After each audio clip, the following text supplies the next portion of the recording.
hijackers are the people I truly serve.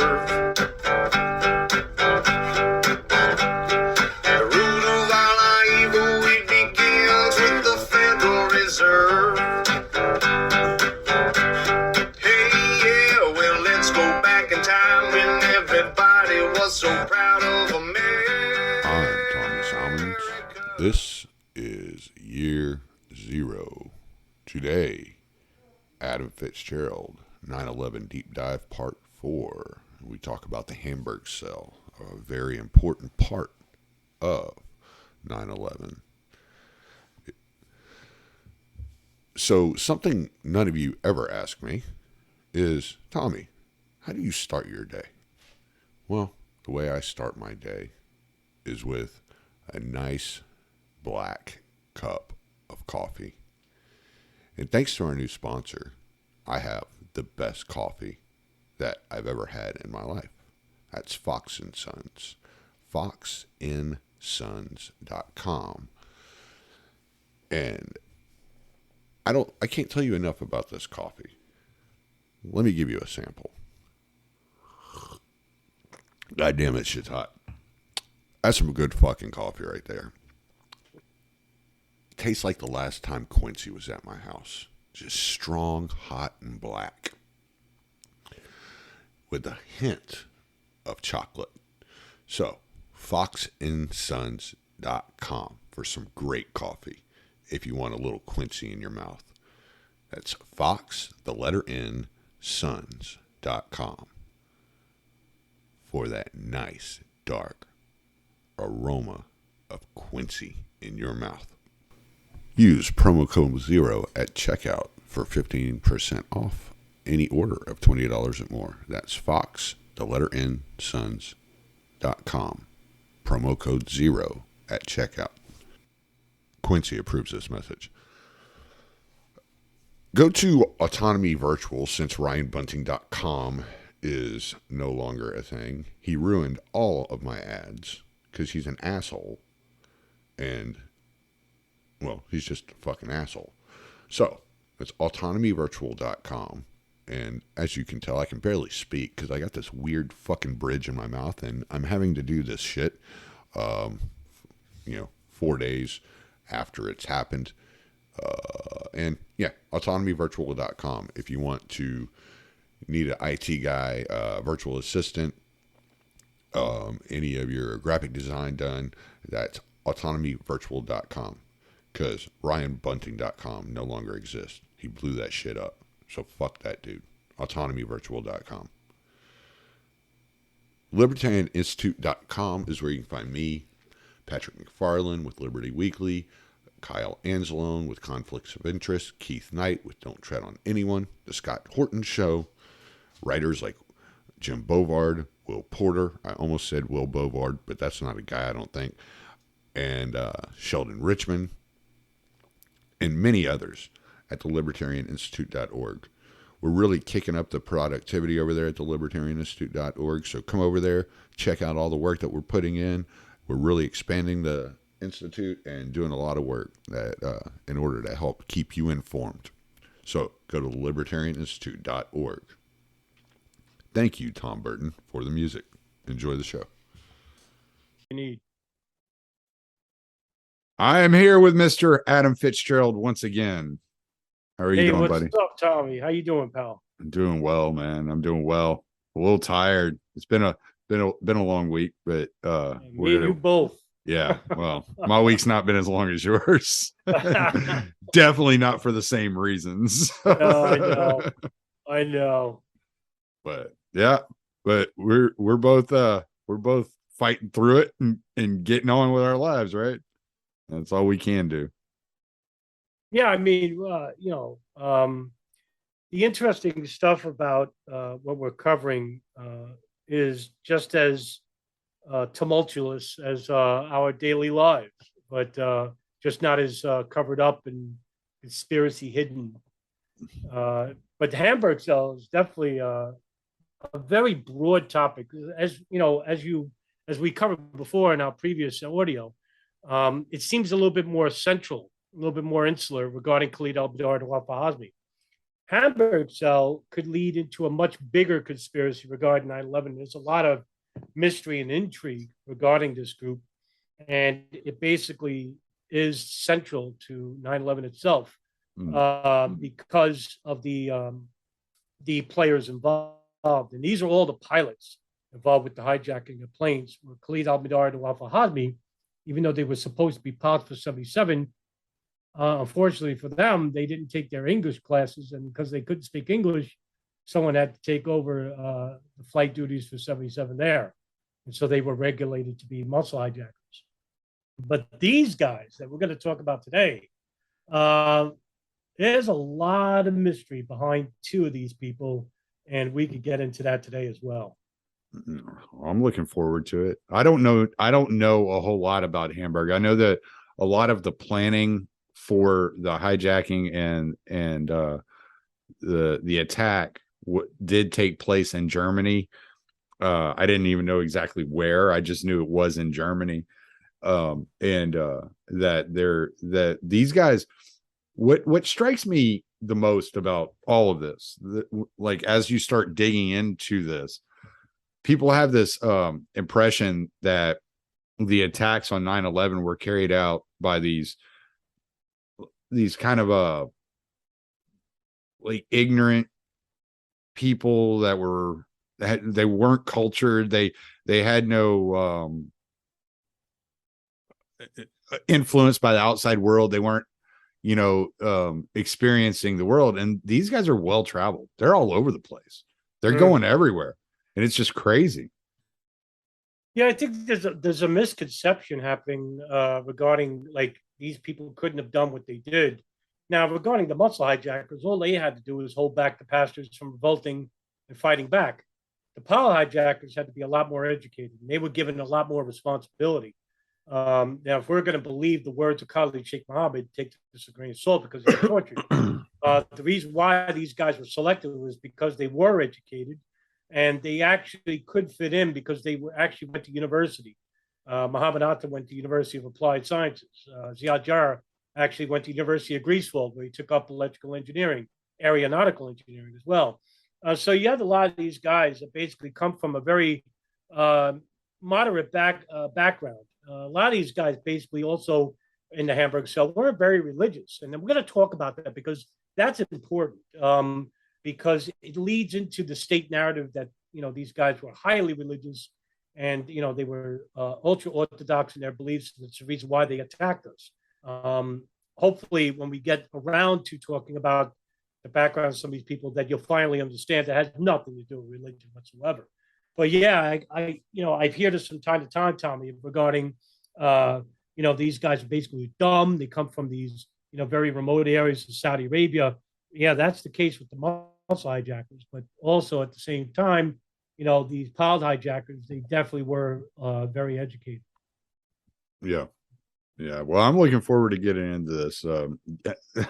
I don't know how you keep up with all these names. I can barely remember that. I can barely remember the names of my kids. And I'm like, wait, who? Yeah. I can't believe it myself. Like I'll forget, I'm a concierge security guard and I have a hard time remembering simple names like Bill and Jim.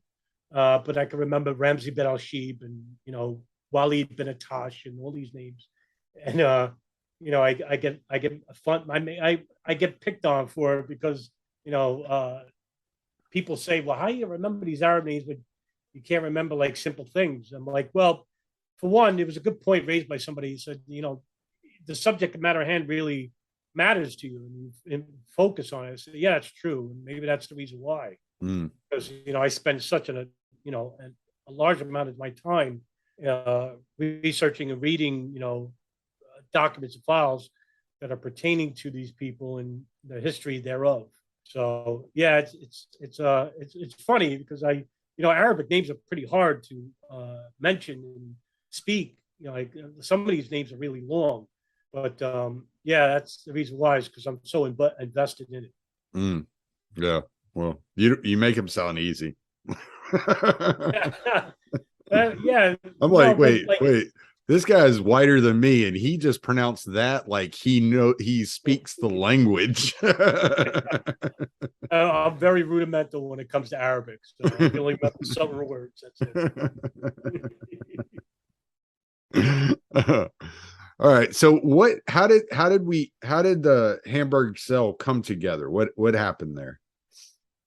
Yeah, well, I mean, all right. If we, I was wondering how could I start off, like, how can I explain the formation of the Hamburg cell in a way that's relatable to your audience. And I figured that if I could give you a decent background explanation of certain people, maybe that'll make some sense.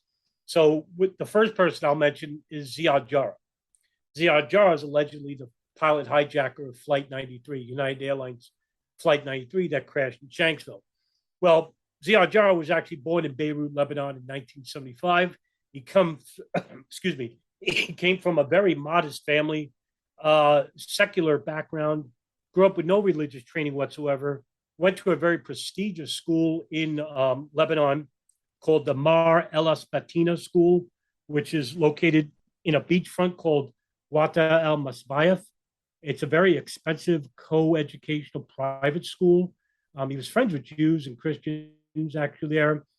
And as he grew up, he was a womanizer, liked to party, and he actually moved from Lebanon to Germany in 1996 with his cousin Salim, and actually went to the University of Greifswald, where he applied for aeronautical engineering. Incidentally enough, when he was growing up, he wanted to be a pilot. And his father actually discouraged him because he was worried that he might crash into something. So that's actually true. I didn't make that up. So he actually, when he lived in Germany, he rented a room from a woman and actually lived alone in the room. And she actually drew a painting of him and he took it with him. This was in April of 1996, where he moved to Greifswald in Germany. In a matter of weeks, he became friends with an associate in the ultra-Orthodox community. His name was Abdul Rahman al-Makdadi, who was actually an associate for the group Hamas, which is a Palestinian Islamic organization, very ultra-Orthodox, Wahhabi-oriented. And Makdadi actually introduced him to a mosque in Greifswald. Well, later on, when he actually found another mosque in another part of Germany in Hamburg, this mosque was called Al-Quds. Al-Quds Mosque in Hamburg was considered the most radical mosque in all of Germany. And this basically was headed by an imam called, I'm drawing a blank, Muhammad al-Fazizi. That's his name. And Fazizi actually was known for his very anti-Western vitriol. Every Friday night, he would hold like these hourly private meetings with those who were much more radical, who stood behind and learned from Fazizi about Wahhabism and their vitriol toward the West, how the West is basically detrimental to foreign policy for the Muslims, the Palestinian problem in Israel, and how the United States are friendly with Israel. And so a lot of these people that stood behind were considered the most radical members. Another person who actually frequented the mosque was Ramzi bin al-Shib. Ramzi bin al-Shib grew up in Yemen. He came from a very broken home and family. A lot of his youth information is mysterious. There's not much to be known about Ramzi bin al-Shib growing up. What we do know is that he applied for asylum in Germany in 1995, where he was awaiting for asylum. He traveled to Bosnia in 1996, fighting against the communist regime in the Balkans. Al-Qaeda affiliates were actually fighting alongside here. It's alleged that Ramzi bin Khalid Sheikh Mohammed and Nawaf al-Hazmi also fought in the Balkans as well during the same period. Whether bin al-Shib met with them, it's not known. What is known is that when he returned from Bosnia, he went to Germany and he applied at the University of Hamburg and studied there. and basically got familiar with the Al-Quds Mosque himself. Another person who was situated with the Hamburg cell was Muhammad El Amir El Sayed Atta, otherwise known as Muhammad Atta. He came of a very prominent background in Germany. His father was a lawyer, his mother was a teacher. And basically, he was an average student in Germany. And it's also alleged that when he was growing up in his teens, he actually applied for a Muslim Brotherhood affiliate when he was growing up. And this affiliate was involved with architecture, which was basically an engineering syndicate affiliated with the Egyptian Muslim Brotherhood, which is the oldest and the first Muslim Brotherhood in the Arab world, which was created by Hassan al-Banna in 1932, I believe. I could be wrong about the year, give or take a year. Muhammad Atta actually his father invited German teachers into his house. He knew about these people, and they actually persuaded Muhammad Atta to apply for the universities in Germany, in which he basically did. He traveled to Hamburg, Germany, and he got himself situated with a university there, and actually got situated with the Al-Quds Mosque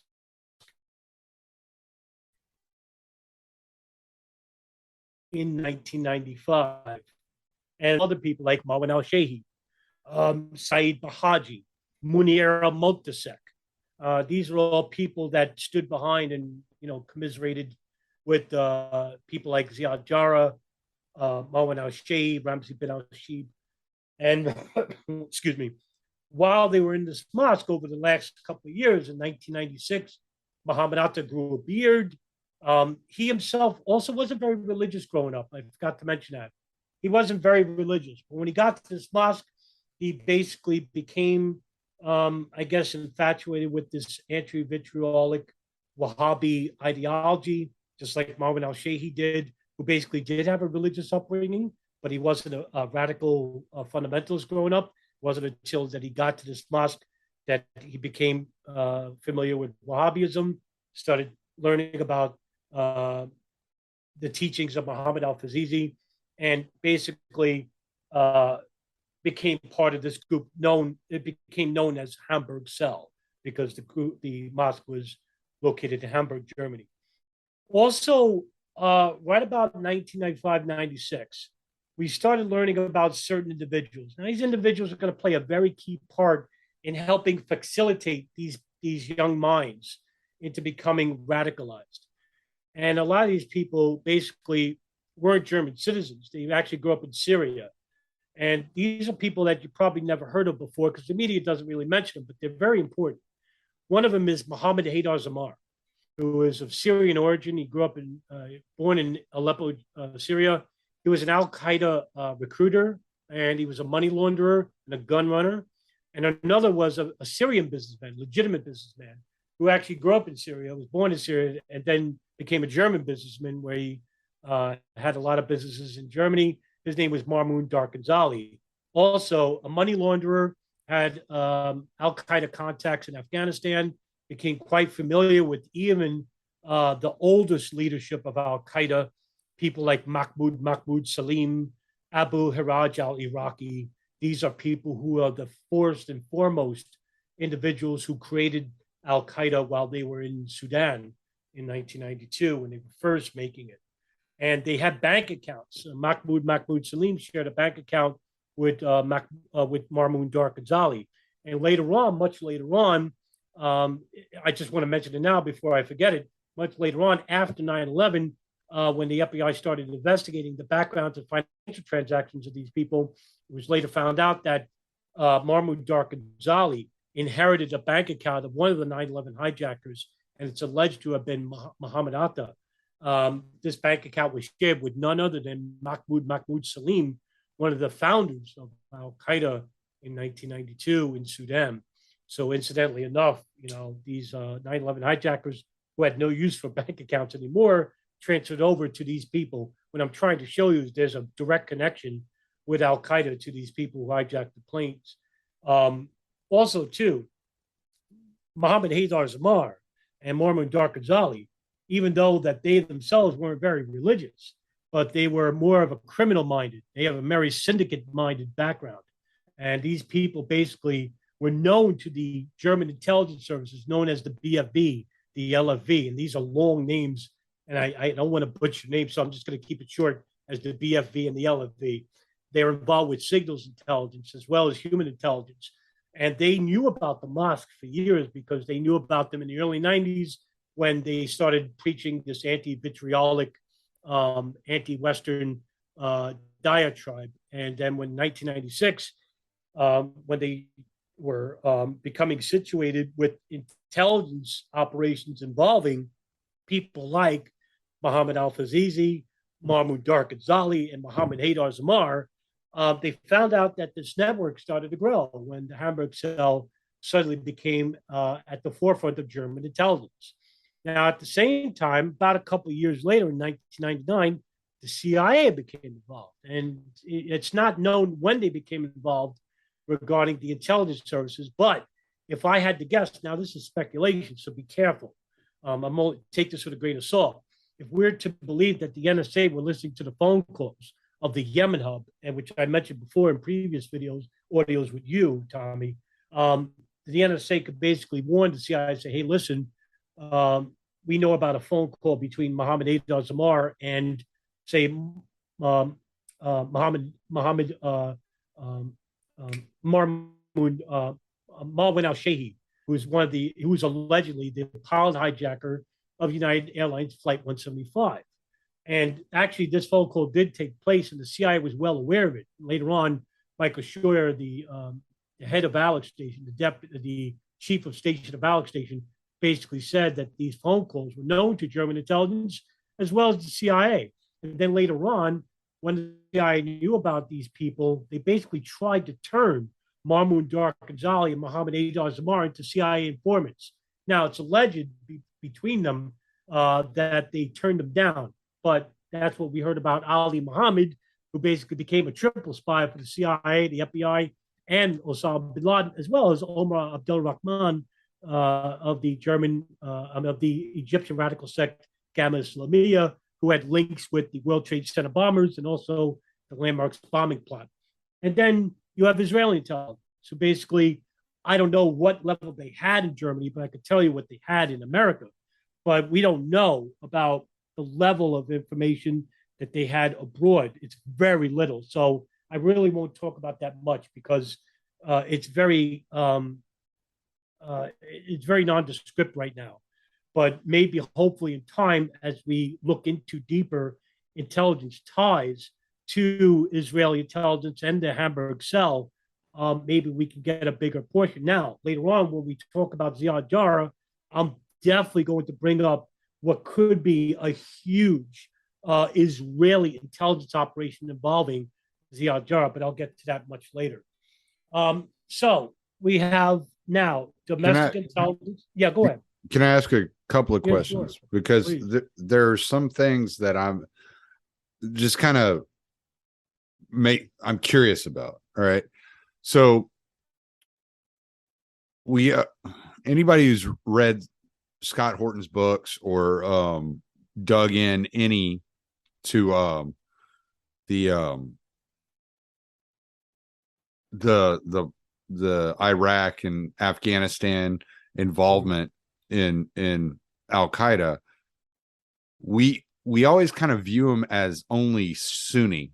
Now, Wahhabi is something I've heard quite a bit. Now, I've never had it like really defined for me, but you brought up Hamas earlier, and Hamas, if I'm not mistaken, is more Shia. Am I correct? No, that's Sunni Islam. Oh, Hamas is also Sunni? Yeah, Hezbollah is Shia. And Hezbollah. Okay. Yeah, that was my mistake. Lebanon. They're from Lebanon. Right. Okay. So, all right. So my next question, excuse me. My next question would be, what do you think was attracting these non-fundamentalists to this mosque? Like, how were they getting drawn into this more fundamentalist aspect? Yeah, this is a fantastic question. Oh, and by the way, just to let you know, I'm muting my mic while you're speaking because there's this echo I'm hearing in my headphones. and I just don't Oh, want are to you? jump through on the recording. Yeah. Okay. So I'm muting my mic while you're chatting. No, I can't hear you at all right now. No, nothing. Really? There we go. I can hear you now. I'll just mute my mic. It's not a big deal. Okay. But that's why I was just shaking my head and making facial like Oh, like wow. Okay. facial I'm expressions sorry. and not saying anything a while ago because I was like, I'm slow. no, that's okay. Catch There's just a slight echo and it's bothering me while I'm listening. And I'm like, I don't want it to bother my listeners. So Oh, you know what? I know exactly what it is. Can you hear me now?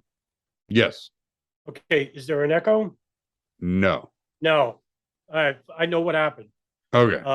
I took out my headphones so I could, because I didn't want to wear the headphones, but I don't care. I'll wear the headphones this way you don't get an echo. Oh, okay. Okay. I Yeah. had the speaker on. That's why. Oh, I okay. hear the Yeah, because there was like this Mm. like little like injection Was it whenever there? I would like nod or like Right. reply, I was like, oh, I'm gonna go ahead and mute and just kind Oh, of I have to. I'm sorry that happened. So no worries. my No fault. worries. So all right, go Yeah. ahead. So the what was attracting these non-fundamentalists to this mosque? Like it seems odd to me that they would be attracted to like such a fundamentalist mosque when they had no interest or had shown no interest in the past of being interested in this. Yeah, it's such an awesome question, by the way, Ty. I love this question because this is exactly what's the essence of the case, right? What brought people like Ziad Jarrah with no religious training, no background, into such a fervent, radical militant mindset, right? Why did Muhammad Atta, seemingly, educated, go to this mosque when he had no like really religious training? What brought them there, and why did they stay there? And that's a great question. So I really have no real answer for that, because if we actually really had an answer to that, well, if we listen, for example, if we listen to the State Department narrative of, oh, they just got brainwashed because they went there, but that doesn't tell you anything. Why did they go there initially? And then listen to what they had to say. Was it impressionable? Did they really have like a connection to the plight of the Muslims regarding what the United States has been doing? That's actually a feasible reason. Yeah. But what doesn't resonate with me is that, especially with Ziad Jarrah, because Ziad Jarrah grew up as a secularist, and to go into those I can understand if it was a gradual process. No, he went right to the most radical mosque in Germany, and while he was there, he was like being helped along by these individuals like Muhammad al-Makisi, and later on there was another individual, Marcel K. That's all we know about him. His name was His name was Marcel K. And he met him in Westphal in Germany.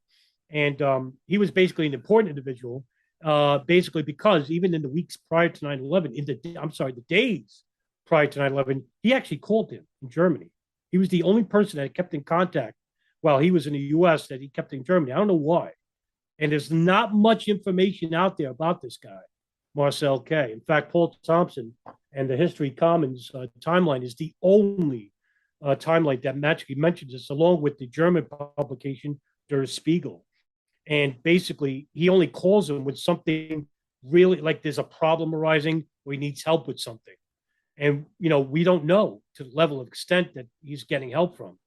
And there's, like I said, with Ziad Jarrah, there's so much mystery there, but it could be potentially the big case involved with Israeli intelligence. I'm going to get to that in a minute. But yeah, I really couldn't give your question any justice, because even I don't know why. Because that's what bothers me, is like, why did these young guys basically go to this mosque, other than to basically reaffirm that their hatred for the United States and Israel regarding what they're doing to the Arab world? That I can understand a little bit, but to stay there and basically stay there for like a year or two, they stood there for a couple of, like, I think it's approximately 16 months, and basically, become manipulated by these people. Could that have been the case? Yeah, very well could have been. But I think there's something more to it, but we just don't know for sure, because later on, the German BFV, the domestic army of Germany, German intelligence, they basically said this, that after 9/11, they were interviewed by Der Spiegel, right? So they basically said that The FBI's insistence that Ziad Jarrah and Muhammad Atta were affiliated with the Hamburg cell is that the FBI said they were, but we found no evidence that Ziad Jarrah was a member. And so when I heard about that, I was like, well, that's really interesting because they only found one item that basically showed that Ziad Jarrah was even remotely known to these people. And that was a photograph of this wedding that took place, I think it was in 1999, of one of the Hamburg cell members, Saeed Bahaji. He got married, and Ziad Jarrah is actually in the photo, and this photo is actually known. It was released to the public. But that's the only evidence that the BFE had. In fact, and they, who else would know more about them? I'm not going to say the FBI knew because they don't do investigations in a foreign land. So the BFB was, monitoring this Al-Quds Mosque for years. And they basically said later on that there was very few, if no evidence whatsoever, that Ziad Jarrah or, Ziad Jarrah was a part of the cell. And I'm going to get to that in a minute. A lot of this is going to make sense when I build up the case for what I think is going on here. But, during the years of 99, Muhammad Atta, Marwan al-Shehi, and Ramzi bin al-Shib, they actually moved into an apartment, which is the address was 54 Marion Straub.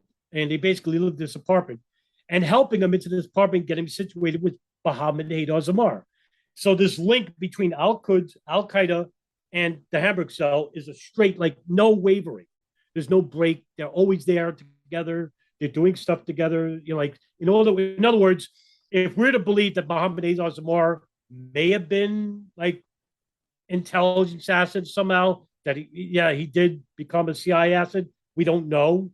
But maybe if he did, like Ali Muhammad did, he's making sure that this group follows along and stuff like that. That very well could be a reasonable explanation, but we don't know for sure. But anyway, it just seemed that the intelligence services, foreign intelligence, they were all with them every step of the way. In fact, they actually were monitoring the house, keeping a close eye who's coming in and out of the house.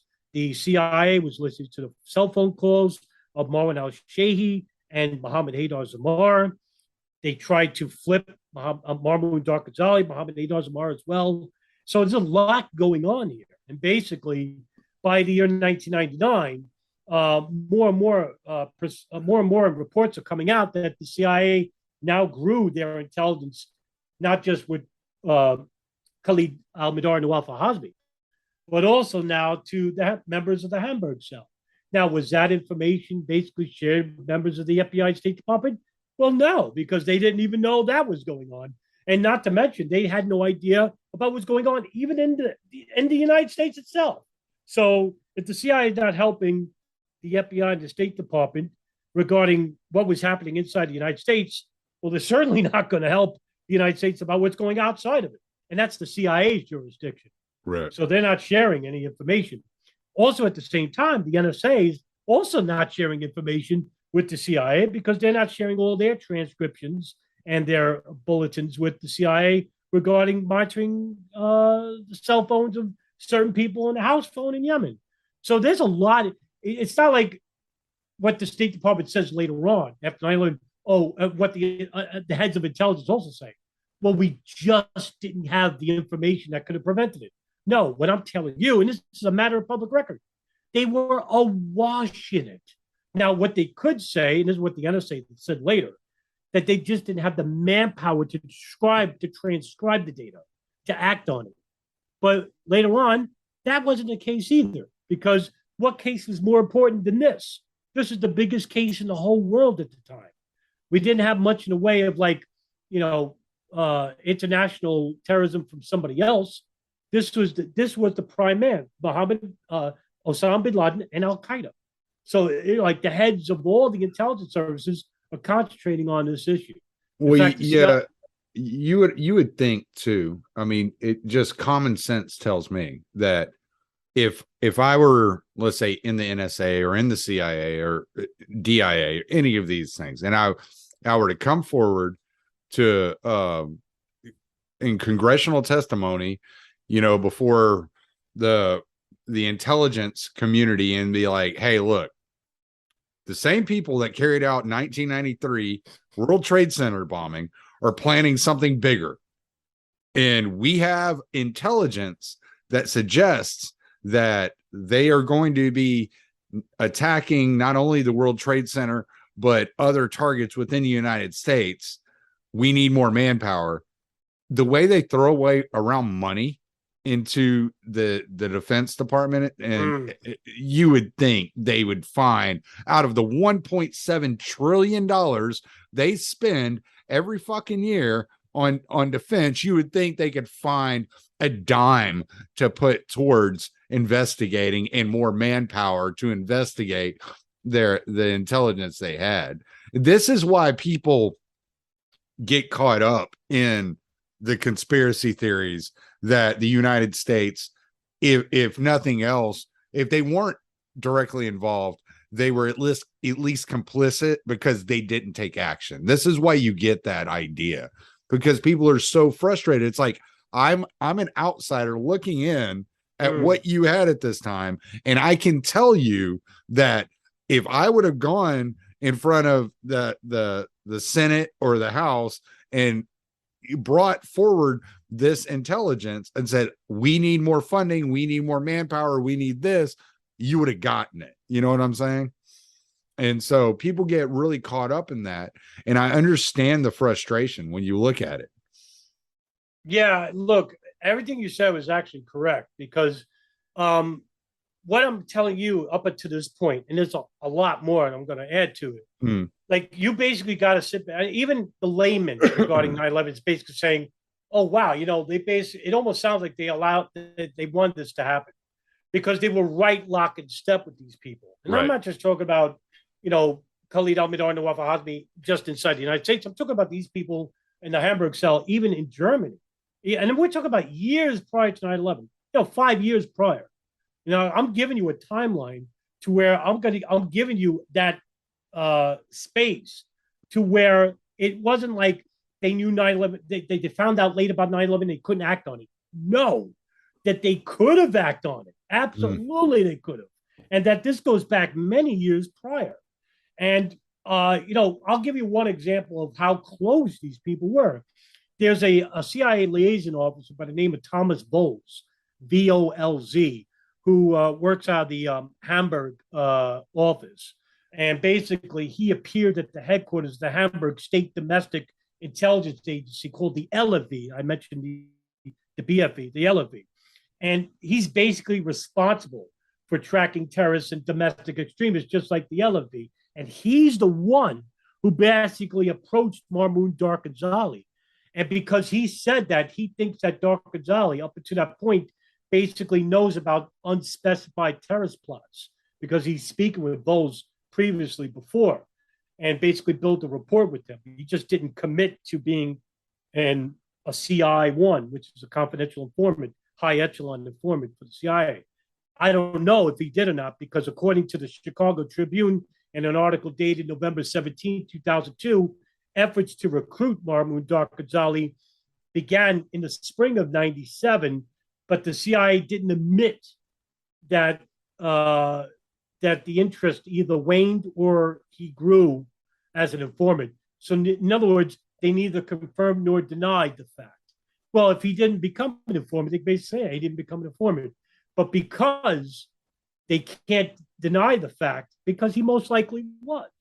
And if you want to look deeper in the roots, I won't do it here because it takes too much time. You look deeper into the roots of Syrian criminal brotherhood regarding their connections to people like Abu Nidal organization, which is an older, Arab fundamentalist organization that probably gave birth to these Arab fundamentalists of the future. There's a connection between the Syrian criminal organizations that people like Muhammad Darghazali, Mohammed Azar belong to, and also to Al-Qaeda affiliates later on.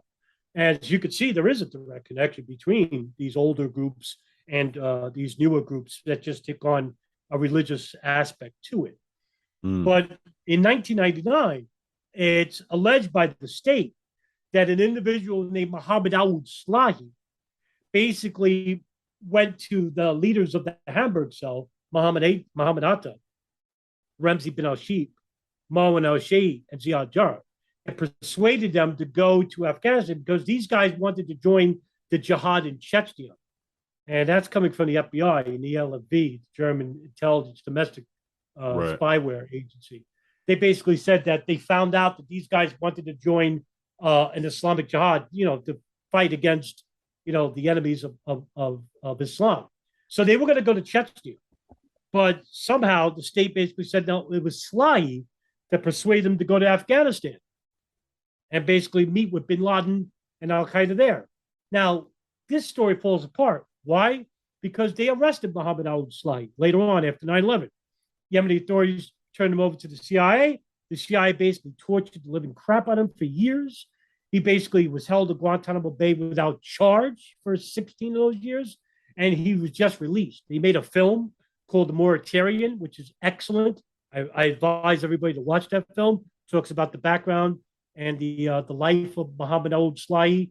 And every charge that they made about him, even the 9/11 Commission report basically said he was the conduit that persuaded this. Well, guess what? That wasn't the case. That story never existed. He never was a liaison officer for Al Qaeda. He never persuaded the Hamburg cell to go to Afghanistan. So that's one big hole in the story. And basically, how did they get to Afghanistan? Well, we don't know now because there's no information showing that they had a facilitator that told them to go to Afghanistan. But they did go to Afghanistan because we have video of it. So, but who got them there? That's the question, right? Well, in 1999, they go to Afghanistan and they stay at a safe house. Oh, I'm sorry, go ahead. No, it just popped in my head. Were any of these people that were involved at this mosque that were involved in the Hamburg cell, were any of them familiar with bin Laden, had met bin Laden prior to going to Afghanistan? No, none of them did. Neither Mohammed Atta, Marwan al-Shehi, Ramzi bin al-Shib, and Ziad Jarrah, none of them were Al-Qaeda affiliates except for Ramzi bin al-Shib. He was. But the younger guys, like Ziad Jarrah, al-Shehi, and Atta, they knew about bin Laden, but they were shown videos of it, but they never met him. What? Okay, but wasn't Khalid Sheikh Mohammed involved with the Hamburg cell? Yes, he was. And so could that be the link that brought them into the Afghanistan? Right, but according to Khalid Sheikh, now again, take this a grain of salt. I don't know if I'm going to believe this guy. Right, Khalid Sheikh Mohammed basically says that no, he wasn't. Okay. That he met them in Afghanistan, but then later on, well, I'll tell you the story. So they go to Afghanistan. Okay. 99. We do know they do go to Afghanistan. Right. So they go to Afghanistan. They stay at a safe house, right? So in other words, Al Qaeda is doing security background checks on Ziad Jarrah, Mohammed Atta, Mohammed al-Sheikh. So they stay there. And then afterwards, I guess they pass their security checks, whatever security that they go through. And not only do they meet with Khalid Sheikh Mohammed, who is at this point not affiliated with Al Qaeda, remember.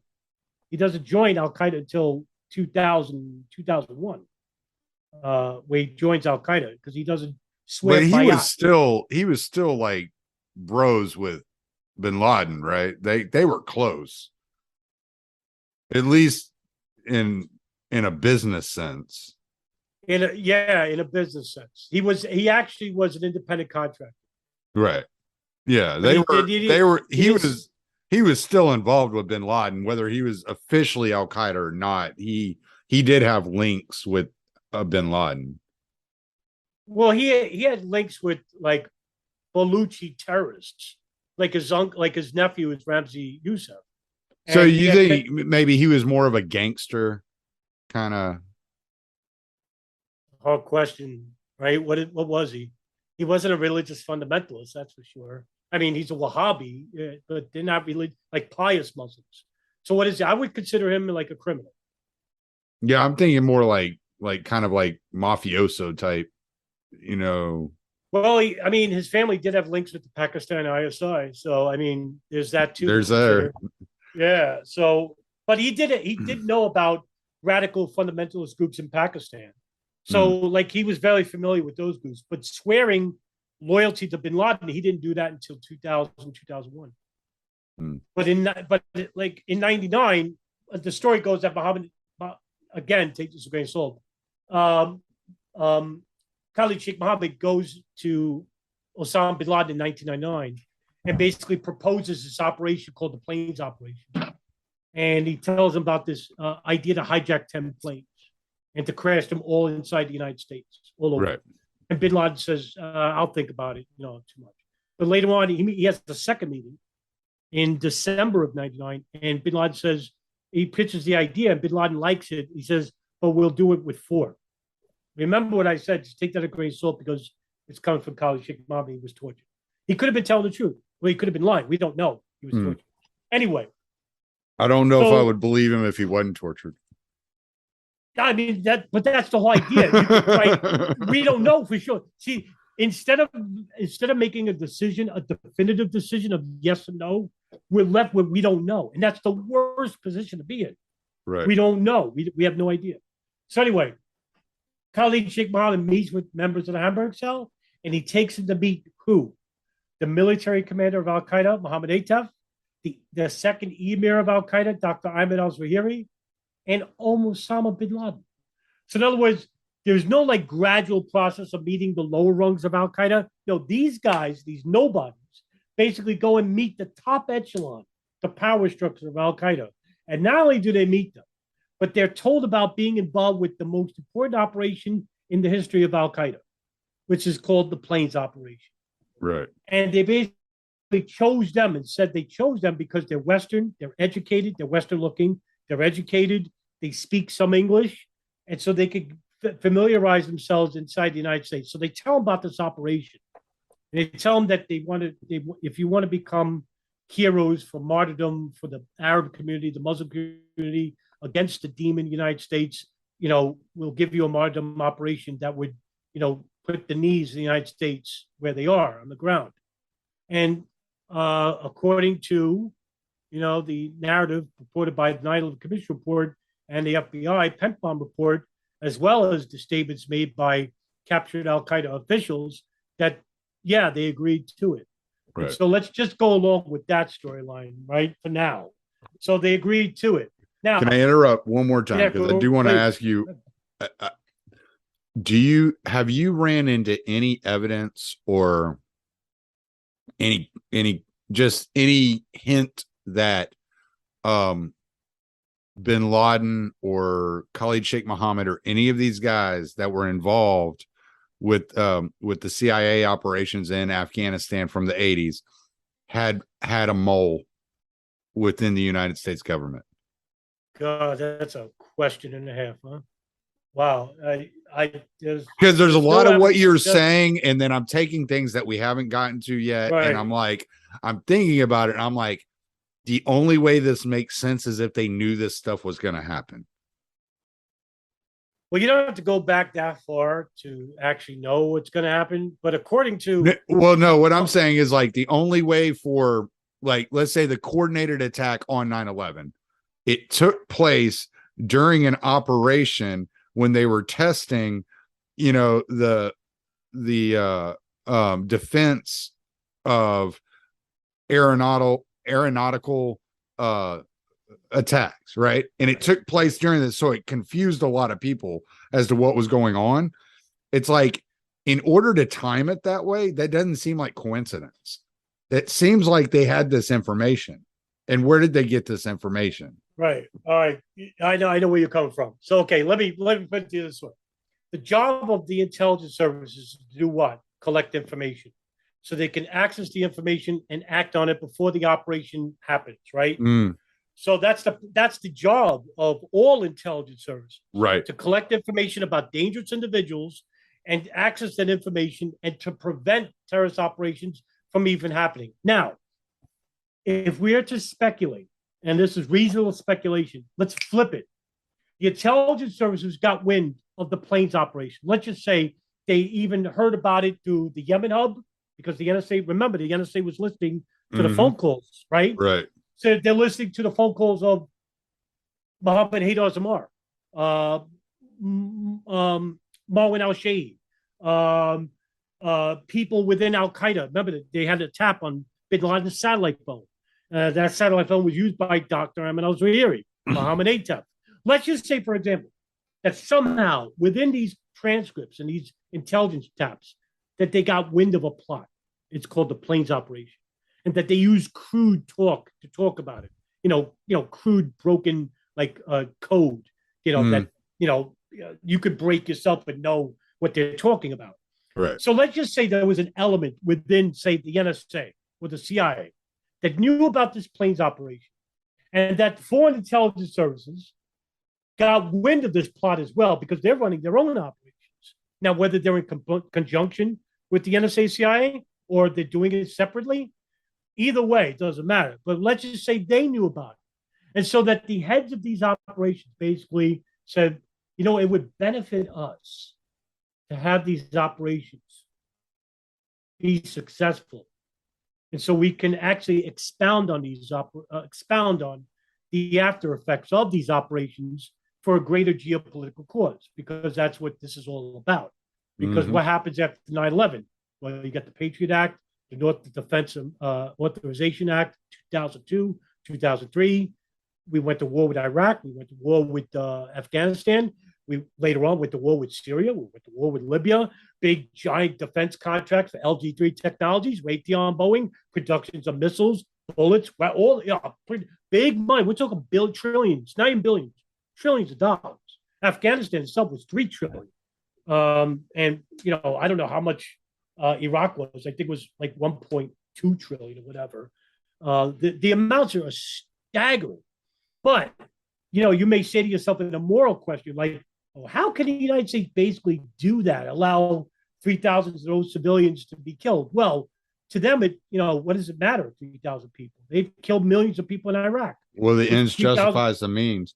Right. Exactly. I was talking to somebody the other day, and I was like, you're looking at this from your morality. You can't look at it from your morality. You had what's her name come out after 500,000 Iraqis had died and said, we think the cost was worth it. Like, yeah, exactly. You're talking about starving children. Madeleine Albright. Yeah. And you're talking about starving children. Right. Like, do you think that cost was worth it? Because they do. Like, does that operate within your moral framework? Right. And so you got to kind of step outside of your moral framework. And that's why I'm asking you the questions I'm asking, because it's like, okay, like, I'm trying to step out and say, okay, like, how did all these guys end up at the same mosque? And then right. I'm like, then my next question is there any evidence that there might have been a mole? And so what I'm wondering is if there was somebody that was involved, with Afghanistan back in the 80s that kept these ties and was playing kind of double agent here and was kind of doing right. their thing from both sides. And I'm just wondering, are there any names that pop out that, that you're seeing this kind of like evidence kind of come out? Okay. I actually was going to lead up to that when you said about the mole issue. Oh, okay. Well, I'll let you go then. That's why I said we don't have to go far back, because what I'm going to use as speculation later on, that indeed there might have been a mole regarding the Hamburg and the planes operation. That's what I was going to allude to. Yeah. But I was going to save that for later. Oh, okay. Well, we can get to it later. I'm just okay. My brain's working. You're talking, and I'm just like thinking, like, all right. And that's what I'm over here scribbling. I'm like writing down questions. I'm right. What is this? No, the questions are actually what I exactly what I want to hear. But yeah, that question about the mole, I'll get to in a minute, because myself and Nelson Martin's DJ Thermal Detonator, we're working on a theory regarding that there may have been a mole inside the Hamburg cell. And I wanted to build a timeline showing the steps of what, how this all makes sense. So that's it makes a lot of sense. Also, it lets, because we talked like in the first episode about the compartmentalization of the CIA and these intelligence communities, the way they operate. And so like if you can visualize the way that these systems operate and say, okay, I'm unwilling to go out on a limb and say the entire United States intelligence services were involved in this plot.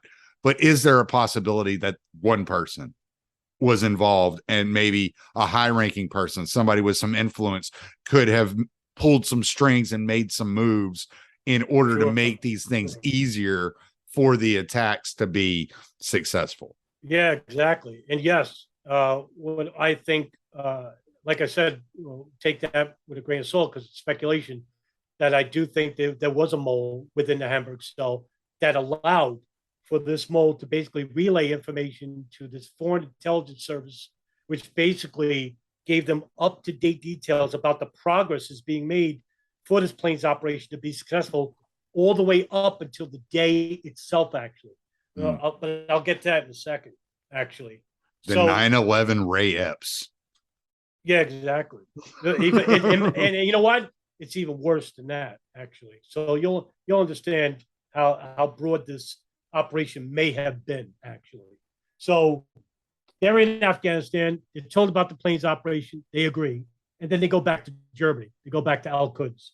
And they prepare themselves to basically now enter the United States to begin operations. Now, up until this point, like I said, Mohammed Atta, Marwan al-Shehhi, Ramzi bin al-Shibh stay at this apartment called 54 Marienstraße in Germany, which is being watched by the CIA and German intelligence LFV.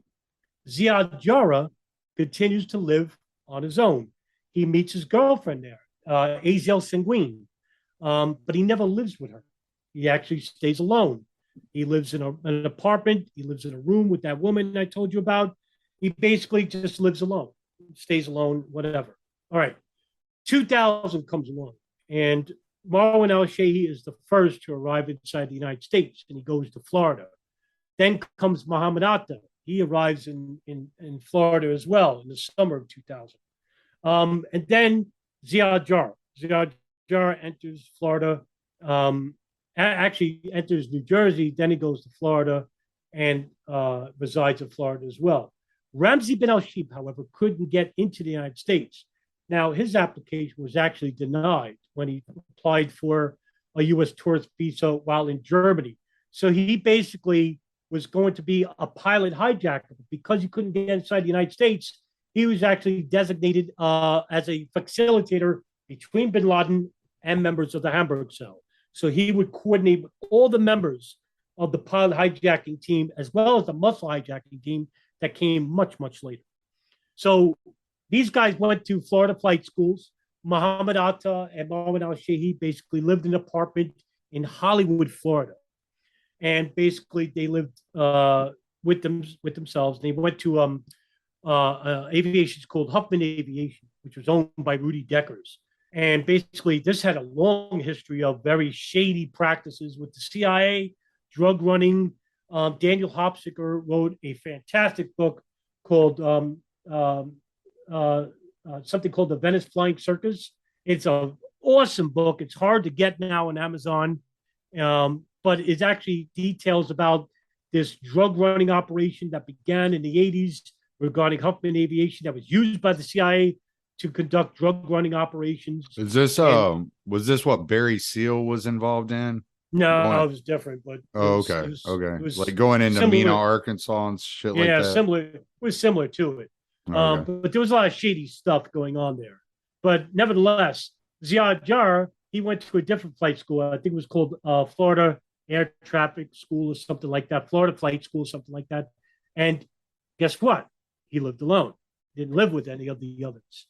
And basically, these guys, Mohammed Atta, Marwan al-Shehhi, they got their instrument ratings in December of 2000. Ziad Jarrah got his instrument and commercial pilot's rating license in 2000 as well. I think he was the first, and then Mohammed Atta and Marwan al-Shehhi got theirs in December of 2000. So then, at about this time, Marwan al-Shehhi and Mohammed Atta, they basically were seen together in different states. They talked about a crop duster in Oklahoma. They actually went to a flight school in Oklahoma that, incidentally enough, was the same flight school that was used by the alleged 20th hijacker, Zacarias Moussaoui, in 2001. there was no direct correlation there, allegedly. I don't know. I'll leave it up to you, the listener. But yeah, they went to like different flight schools. They trained on simulators and whatnot. Ziad Jarrah basically moved around himself, and basically, he allowed for his girlfriend to come to the United States because he felt lonely. And Muhammad Atta was against this. He heard about Ziad Jarrah wanting to travel to Germany to see his girlfriend. He forbade it because he thought that it would compromise the situation. And actually, one time, Ziad Jarrah actually was stopped by authorities at the United Arab Emirates, and he was traveling on a very doctored passport that was made in Afghanistan, which is basically a haven for terrorists. And so a lot of countries basically know that these young men that travel from Afghanistan to neighboring countries, they know where they're coming from, these training camps. So they looked at Ziad Jarrah's passport, they saw he had a long beard, and in his possessions basically were like terrorist manuals. In other words, screaming terrorist. This guy's a terrorist. So they say that he's coming to the United States. So the United Arab Emirates, I think it's the United Arab Emirates. I think it's them. So forgive me if it's the wrong country, but they called the CIA and they say, hey, listen, this guy, Ziad Jarrah, is basically coming to the United States. He's on a documented Al-Qaeda passport from Afghanistan. He's got these incriminating documents in his, suitcase. Do you want me to hold him? Do you want me to, hold him here? Or do you want to question him? And they said, no, let him through. And so they did. He walked through, entered the United States. So that's one red flag. You're like, what? The hell does that mean? That doesn't make sense. So anyway, he comes to the United States and stuff, and travels to and fro without any interaction or interference from any intelligence services. Same thing happened with Khalid al-Mihdhar when he left for Yemen to visit his pregnant wife. He was not put on a terrorist watch list. Meanwhile, here's a verified Al-Qaeda operative, and he wasn't on a terrorist watch list. It wasn't until his return to the United States that the CIA said, let's put him on a terrorist watch list. Wow. You would think that they would have done that years prior, but no, now that he's inside the United States, he's on a terrorist watch list. So, but by then it's a little bit too late, wouldn't you think? So, meanwhile, while they were inside the United States, Muhammad Atta, Mohammed al-Sheikh, Ziad Jarrah, while they were living in Florida, what the media won't tell you, what the State Department won't tell you, but through verified independent reports like Gerald Shea, who's a lawyer out of San Isabel, California, he wrote the Gerald Shea memo, in which Israeli art student rings that were operating all throughout the Northeast and Southwest, monitoring who? Hamas, Hezbollah, and Al-Qaeda. So they were monitoring these people, even in Florida. Robbie Martin on Media Roots Radio did a fantastic expose. It's one of the best podcasts talking about this Israeli intelligence front that was operating in Florida and New Jersey and New York and Texas, all throughout the Southwest and Northeast. And the Gerald Shea memo talks about this in full and actually names names about who was arrested by the authorities regarding these operations. And it just so happened that these art student rings and moving companies that were, hiring these Israeli students all throughout the years of 2001, 2000, that they just so happened to be living close by to members of the Hamburg cell. So, like, for example, one of the dancing Israelis that was caught later on after 9/11, his name was Omar Mamre. He had a driver's license, regarding a residence in Hollywood, Florida. So what the hell is that guy doing in New York when he had a residence in Hollywood, Florida? Well, he was involved with the moving companies that were involved with monitoring these people. Now, what did they collect? What did they know? We don't know, because pressure from the State Department, and this is not shocking at all, that a lot of these people that were arrested by the FBI and Department of Homeland Security after 9/11, all these Israelis that were basically detained and involved with these massive operations, they were all deported, every last one of them, because the first law that they broke wasn't a federal law. it was an immigration law because they all had over expired visas. Now, I happen to think that that was on purpose because as long as you have an expired visa, you're no longer a federal, you're a foreign entity. So you can't be held by the FBI if you're suspected of a crime inside the United States. But because you're a foreign entity and you're not an American citizen, you're a foreign national. Well, the first crime you committed was an immigration crime and you're deported. And I don't see Israeli basically Was bringing there back these people to begin investigations into their background. was there visas actually expired or did they overstay? Because like there's a difference. No, a lot of these expired. A lot of them overstayed, but a lot of them were expired. But they did it on purpose. That's So they incredible. yeah, all of them. Well, In fact, because a visa, I only know this because Beatrix moved here from South Africa. Right. The visa is good for 10 years. So these were student visas that only lasted 6 months. Oh, okay. Well, see, that's what they tell you. Like when, all right. So the way it worked, like with her visa, is she got a 10-year visa, but she's only allowed to be here for 6 months at a time. So she would be able to come here for 6 months. It would be marked on her passport when she arrived.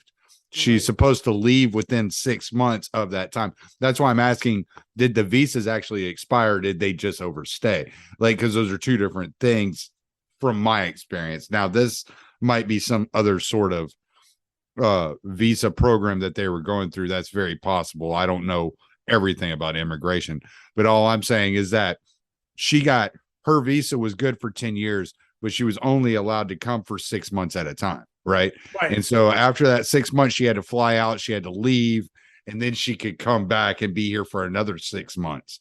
But if she left, like, let's say she left 6 months and a week later, right? So she overstayed her visa by a week, then she would not be allowed to come back in. She'd have to reapply for another visa. So that would like defraud her visa. And that's what I'm asking. I'm wondering if it was some situation like that.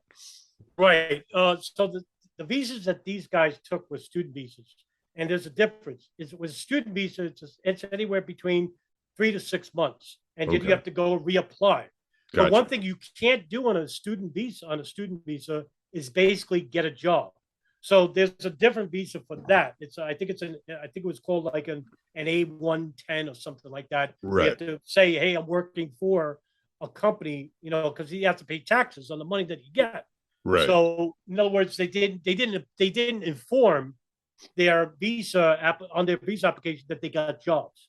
So with, like, for example, Urban Moving Systems, which everybody knows by now, was the moving company that the dancing Israelis came from. Well, they in the year 1999-2000, they put out flyers for Israelis that were coming inside the United States that were here on temp visas to work with them because they pay under the books. I work for moving companies, and sometimes they do this. They'll pay you under the books for the employment, so they don't have to pay tax dollars on it, right? Mm-hmm. So they basically work for these people, but at the same time, these guys are not on record, so you don't have a background of these people. That's another added plus for these people. They could just disappear and without any record whatsoever. So because they violated the order of a student visa, either they expired or they didn't, reapply, the first thing that the FBI has to do is hand them to INS because that's the first law they broke.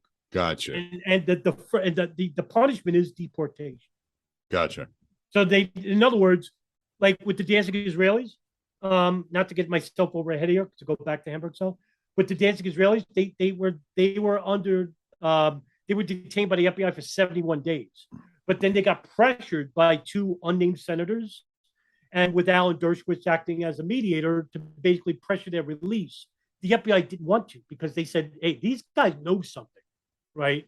Yeah. And we think they know something more, right? And it even says so in the FBI redacted report. There's a page and a half redacted where the FBI basically says, what was the reason for holding them? Well, it basically says, well, we don't think they're involved. Well, that's not going to take a page and a half of redaction to say it. I think they knew much more than what they were implying. right? Yeah, But I actually think that subject in and of itself is worth a full hour. Like we're gonna really, I'd really yeah, like that's to. a huge. Yeah, that's a I'd huge. really like to get into that because there's a lot of things I've heard that I'm not certain about all the details of, so I'd like to get into that. But Yeah, I mean that's fine too. Yeah, in fact, one of the longest articles I ever wrote was basically talking about the FBI redaction report, and I put it in chronological order and added some information along with it regarding urban moving systems. yeah, Yeah, but getting back to intelligence, like these guys. sorry, people. Oh no, it basically No, I'm not. has to make sense. I'm apologizing to the listeners. Like, sorry, Yeah. we're kind of doing our own thing here. Yeah. So, yeah, like what I want to show is that there was intelligence, foreign and domestic, that were very closely situated with members of the Hamburg cell and people out west, like Toledo, Bedard, and Osby. So it wasn't like they didn't have a handle. Like these guys were stepping every step of the way, watching these people go and go and go, Yeah. monitoring these people. All right. So 2001 happens. Right? Now these guys, the muscle hijackers, started coming in. And a lot of these guys are from like the rural areas of Saudi Arabia. And they basically, all they had to do was basically be the muscle hijackers, train in like at the gym, prepare themselves. Now, here's the thing. Did they know it was a martyrdom operation? Did they know they were going to die on it? I can't give you a yes or no answer because even though that there are martyrdom will videos of these muscle hijackers, and I posted 9 of them on Odyssey. They don't mention the planes operation. Now, As-Sahab Media, which is the Al Qaeda media arm, basically shot these videos. So they are authentic. These are real authentic videos. Now, they are martyrdom videos because they do talk about dying for the cause, but they don't mention the planes operation. That's what makes me think. I'm like, I don't know. Now, did they know about the planes operation? Yes, they did. Did they think it was a hijack? I probably think that they did think that. I'm not, like I said, I can't give you a definitive answer. I hate doing that. Like, I always like to try and inform my listeners and audience about information. And like, I hate being held in a state of like, disbelief or belief because you don't know where to turn, what's right and wrong and what's not. But I don't know. I couldn't tell you.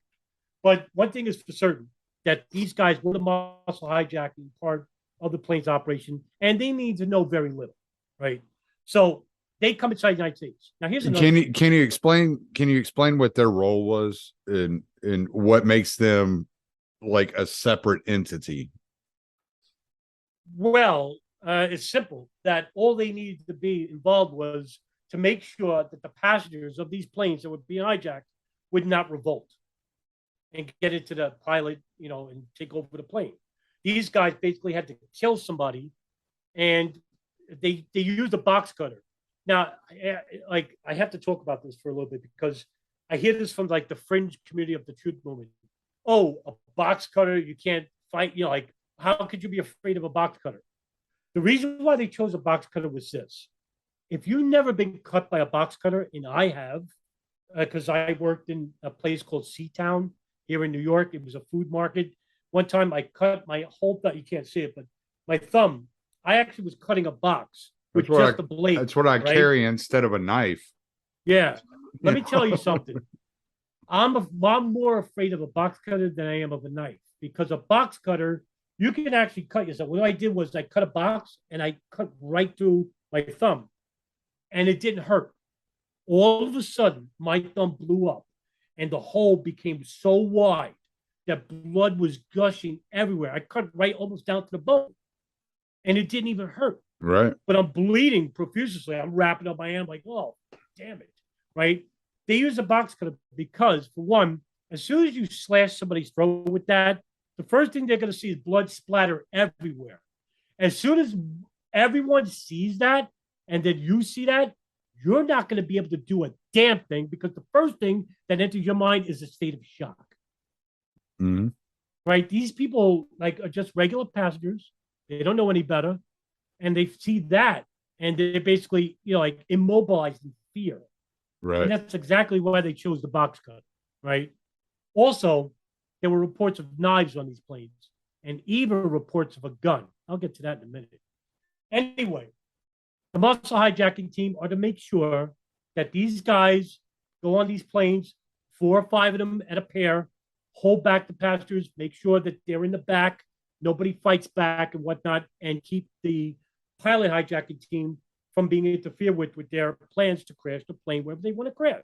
That's all. So they're on a very need to know basis. And all they need to know was that keep the passengers at bay. Like I said, did they think it was a maritime operation? I don't know. It's like, I don't know. Couldn't tell you. Anyway, they started coming inside the United States in 2001. But the thing is this, Tommy, is that a lot of these applications went through the Jeddah U.S. Consular Office. And one of the employees there was a person by the name of Shayna Steiger. And according to her, because she was interviewed by the FBI, she said in the summer of 2001, a lot of these applications that started coming in from the Saudis, some of these applications were incomplete. In other words, the muscle hijacking team of 9/11, a lot of these, all of their applications, all of them were incomplete. Some of them couldn't answer where they were going. Some of them couldn't answer who they were meeting. Some of them couldn't answer how much money they had. Some of them couldn't answer when they were coming back to their state, to the country of origin. And basically, in the rules of immigration, if a person viewing this application sees it as either mysterious or nefarious, they're to hold another session, which is a face-to-face meet session with the applicant.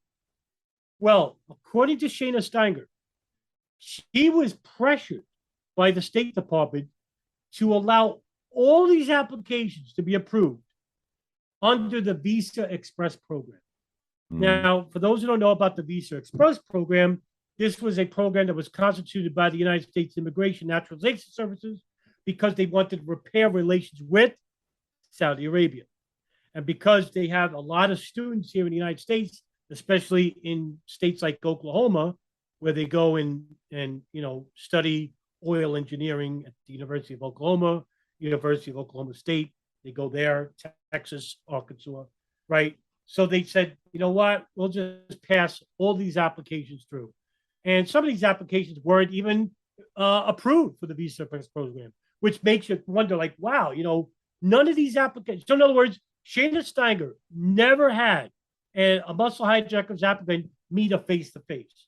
Not one. So in other words, if you're to believe that the muscle hijackers didn't even put their applications in the mailbox of the, say the immigration services because they had to mail it, well, it didn't have to even be them.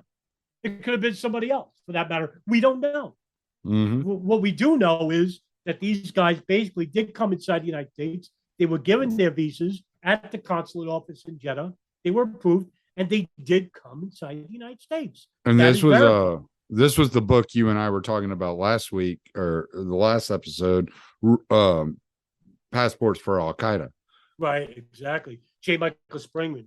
Right. And that goes back even further to Operation Cyclone. Operation. This was going on for a long time. It kind of became just the way they operated there at the Jeddah office. And so when these guys came through, it was nothing new. It was like, all right, we've been doing this for 30 years. We're just going to keep doing it. It wasn't some big shocker. So it doesn't mean that, these people were in on it.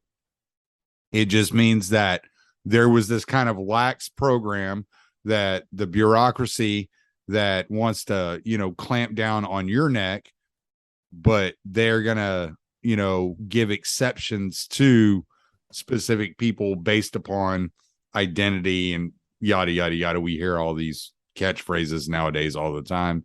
So it was this kind of what would you call it? It was kind of like their version of redress, a redress of grievances, I guess. Right. Yes. And, to show you that when Shana Steiger basically said that the reason why she approved these applications was that she was so overwhelmed that she was. She actually was one of maybe two people that basically was working at the consulate. They were overloaded with applications. Mm. So she basically told the FBI in 2002 that, yeah, she approved these applications because she was being pressured by her superiors about letting these applicants go through. And it just so happened that the applicants that go through, some of these were bad applicants. But because they didn't do any stricter security measures, they just allowed anybody in.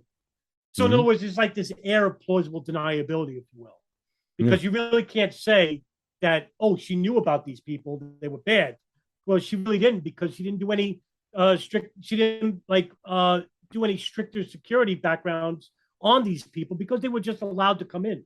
Just like with J. Michael Springman in the 1980s, they just allowed to, and that was the CIA that basically told them, just let them in. Just let them in. Yeah, just well, it would be like blaming the Border Patrol for MS-13 getting into the border. Right. It's the same type of deal. It's kind of like, no, it's just this revolving door, and just the way it works. And like, the bureaucratic system acts very slowly to correct any of these wrongs. So it would definitely not, it's not her fault. It was just the policy. It was the way it was, and she was just there to operate on the policy, just like a Border Patrol agent is on the border operating by whatever policy is laid out before them. It's no different. No, it's no different. And then also, by allowing all these people to come in, they're hoping at the same time that like all these radical fundamentalists will come in and basically they'll commit a terrorist action, and then they can like expound on that and take advantage of it.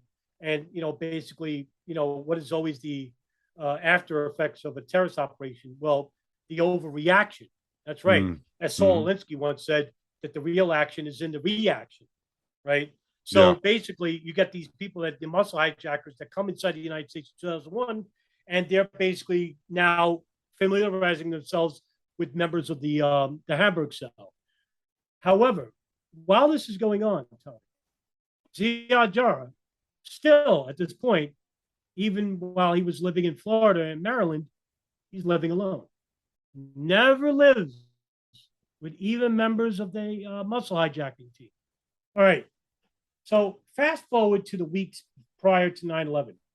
You know what? I'll even go just days before 9/11. Just days before 9/11, right? So Ziad Jarrah actually travels from Florida to New Jersey. He rents a room at the Days Inn Motel in Newark, which is right near Newark International Airport. And what's funny about this story is that, you may seem like, what's the big deal about this? Okay. Ziad Jarrah actually rents a room for himself. He then rents a room for the muscle hijacking team. And they are Mustafa al-Hassawi, Ahmed al-Nami, and Saeed al-Ghamdi. Those are the muscle hijackers for Flight 93. Now, you have to wonder to yourself, why would he do that? Why would he rent a room for himself? And why would he rent a room for the muscle hijackers? Wouldn't you want to live amongst them? And he did this 2 days, September 9th. So you figure why would he just be in the same room with them and get familiar with them? Because, you want to be every step of the way, making sure this operation goes, to plan, right? But no, right? So Mohammed Atta, Marwan al-Shehi, they go to Washington, D.C., and then New York, and they rent a room. The muscle hijackers, they get familiar with them regarding their separate plane operations. And so September 11, 2001 happens. No, I'm sorry. Let me back up. September 10th, 2001. This is huge. It's the reason why I can't negate this. In Dulles Airport, which is Washington, D.C., where Flight 77 departs, on September 10th in the early evening, there's an Oregon Bright Security is actually doing security in the airport. There's a security guard by the name of Eric Gill, and he's actually situated between the security entrance checkpoint and the tarmac where the planes are being prepped for the next day. He says, now this is according to him, he says he saw 6 men, 3 dressed as airline employees and 3 dressed, in regular clothes. But the ones that were dressed as airline employees, they had like these filthy clothes on, like they came out of a hamper, right? So they had the necessary credentials to go through a security checkpoint. And now they were heading toward him with the tarmac, the security checkpoint that leads to the tarmac. So Eric Gill notices that they don't have the necessary credentials to get into that because you have different credentials for that. And they basically tell him, he says to help you because they're actually now looking around, looking at other ways to get in. So he goes, hey, can I help you? Because he thought that to be odd. And he says, yeah, we need to get in there. And he says, all right, do you have to pass? He goes, no. He goes, well, I can't let you in. So they start cursing at him. One guy said that, we're very fucking important people in broken English. He goes, you got to let us. And after hemming and hawing, knowing that they couldn't get in, they walked out. They walked away.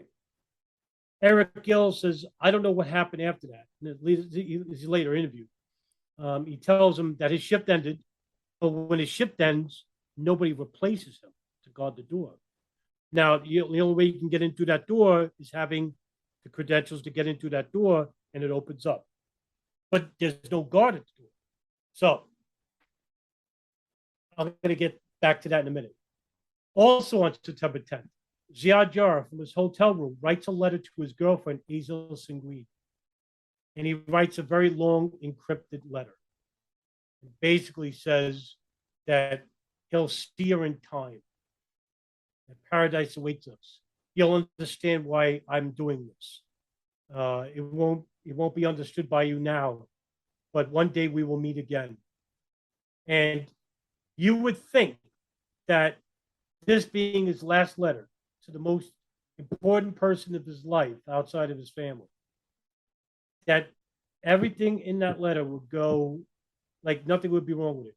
But what happens? He writes the wrong address. Later on, after 9/11, the FBI, because it was the wrong address, it's returned to sender. It goes back to the hotel room. But the problem is that the FBI intercepted the letter because they're doing an investigation into September 11, 2001. And they got a hold of the letter. I'll get to that in a minute again. September 11, 2001.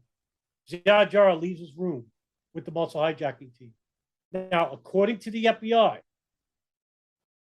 Ziad Jarrah makes a phone call to his girlfriend who's getting her tonsils taken out. So she really couldn't talk. But she later tells German investigators after 9/11 that the only words he said to her was, I love you, I love you, I love you. And then he hangs up. The FBI states that they don't know whether that phone call took place in the hotel room or in the airport. Does that make any sense to you? Mm-mm. Why couldn't they know where that call originated from? But that's what they wrote. And the 9/11 Commission report in their footnotes actually state that they don't know where that call originated. It seems strange to me. Anyway, Ziad Jarrah does get his boarding pass. It is clipped, and they go down the tarmac. The muscle hijacking team, they go through security screening. Their boarding passes are recorded, and later on, the FBI actually interviews people working at the airport saying that they did see these people. They get on the plane, whatever, right? Mohammed Atta, he gets on his plane. Mohammed Al-Sheikh gets on his plane. Now, I got to bring this up too, because this is important. Also on September 10th, Mohammed Atta and one of the muscle hijackers of Flight 11, Abdulaziz Al-Amari, travel from Florida all the way to Boston, and then from Boston to Portland. Now, this is a killer for me. Why did Mohammed Atta and Abdulaziz Al-Amari go to Portland? That's really big. According to the 9/11 Commission report, they said so that because they don't want to bring attention to authorities that a bunch of Arabs are getting on these planes. Just go in separately. Nobody's really thinking about terrorism at that point, right? Nobody knows nothing about Arab fundamentalist terrorism. So that didn't jive with me.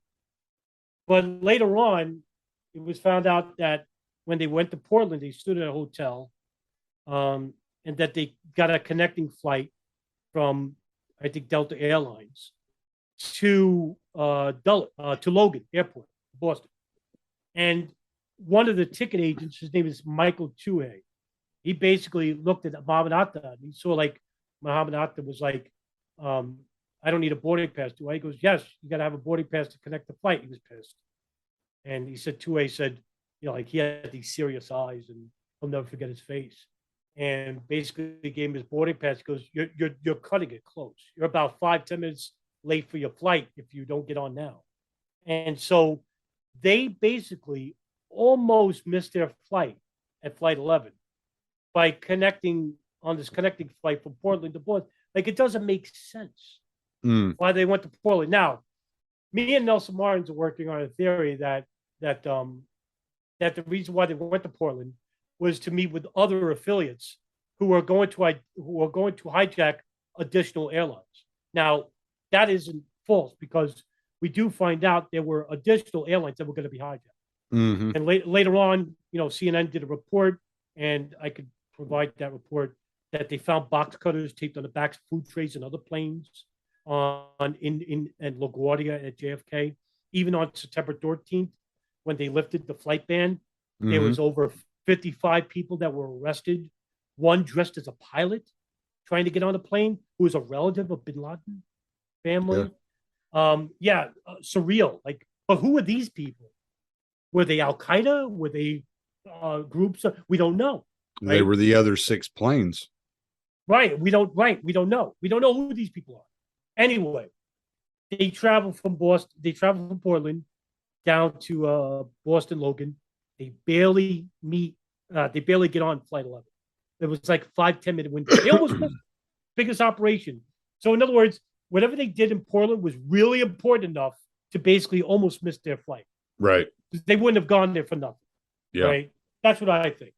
Anyway, September 11th, they all get on the plane. Now, according to the FBI, Marwan al-Shayb makes a phone call to Mohammed Atta, a cell phone. They don't know the contents of the phone, what they were saying, but they think that he's contacting Atta, hey, are you on your plane? And we're on our plane.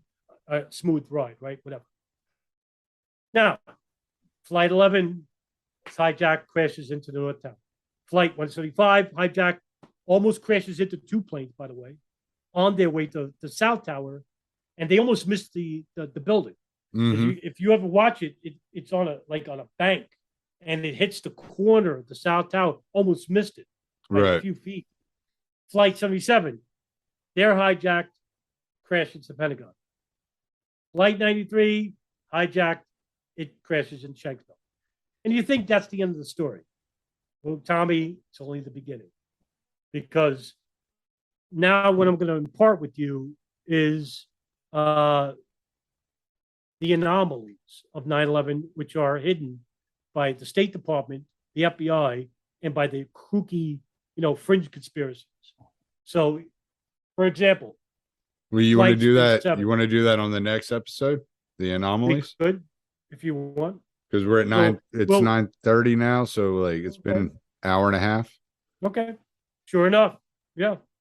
I think that's good.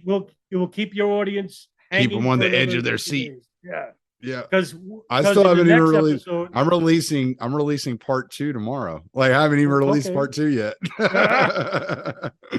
so it's funny is guys in the next episode, I'm going to lay the hammer down about the mole operation, which will show a much way bigger conspiracy than what we're led to believe.